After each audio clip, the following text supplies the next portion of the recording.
l'adolescència una etapa de risc per a la salut mental? Quins són els problemes de salut mental més habituals en l'adolescència i la joventut? Quins factors poden afectar la salut mental en aquesta etapa? Quines són les senyals més comunes d'alarma en l'adolescència i la joventut?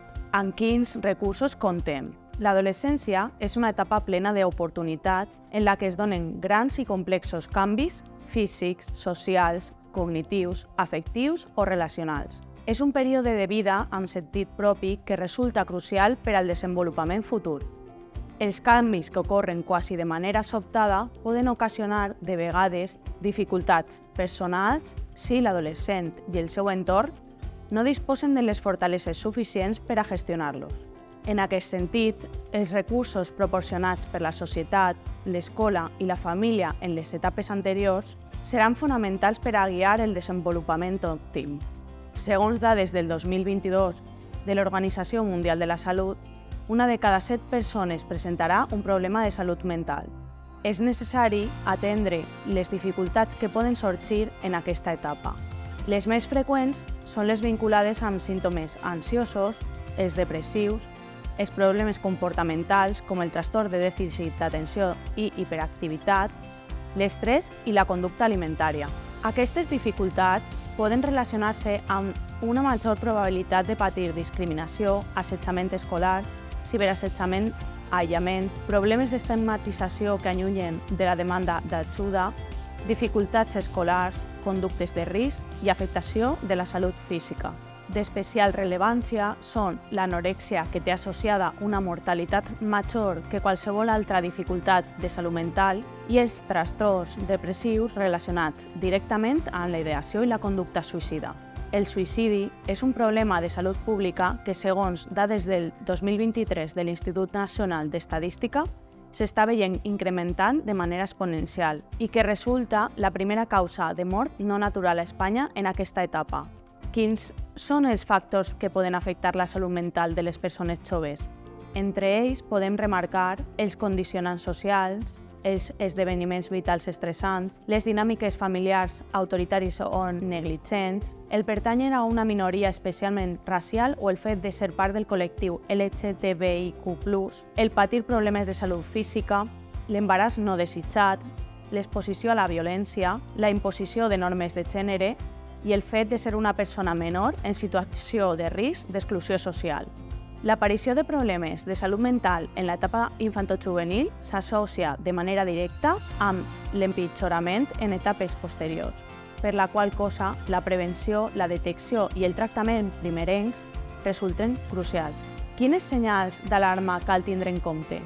En el treball amb persones joves serà fonamental la identificació de senyals d'alarma com són els canvis abruptes de l'estat d'ànim, de l'alimentació o de la rutina de son, el descens significatiu del rendiment escolar, l'aïllament, la manca d'higiene personal, les autolesions, els esclats d'ira, l'abús de substàncies, inclòs l'alcohol, o la baixa autoestima.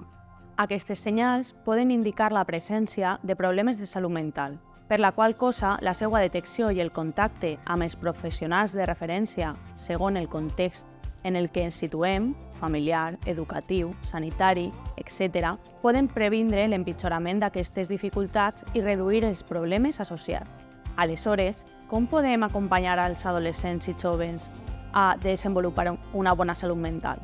En el treball amb joves, serà essencial comunicar-nos sempre que siga possible amb la persona jove abans d'emprendre altres accions. És important manifestar-li la nostra preocupació i l'interès per ell o per ella com a persona i per la seva salut mental, així com validar emocionalment la seva experiència. Tot allò pot ajudar-nos a iniciar una conversa en la que la persona jove valore la possibilitat d'informar a la família i, si és necessari, sol·licitar ajuda professional. La cooperació entre els agents educatius, socials, mèdics i familiars serà imprescindible per a iniciar l'ajuda especialitzada i promoure la salut mental.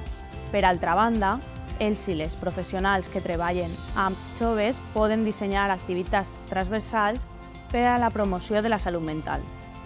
Aquestes activitats han d'estar orientades a enfortir les seues capacitats personals, augmentar la seva autoestima, acceptar i conèixer la diversitat, regular les seues emocions, generar alternatives a les conductes de risc, promoure el desenvolupament de relacions de qualitat, augmentar la resiliència per a manejar les situacions complexes i proporcionar entorns segurs.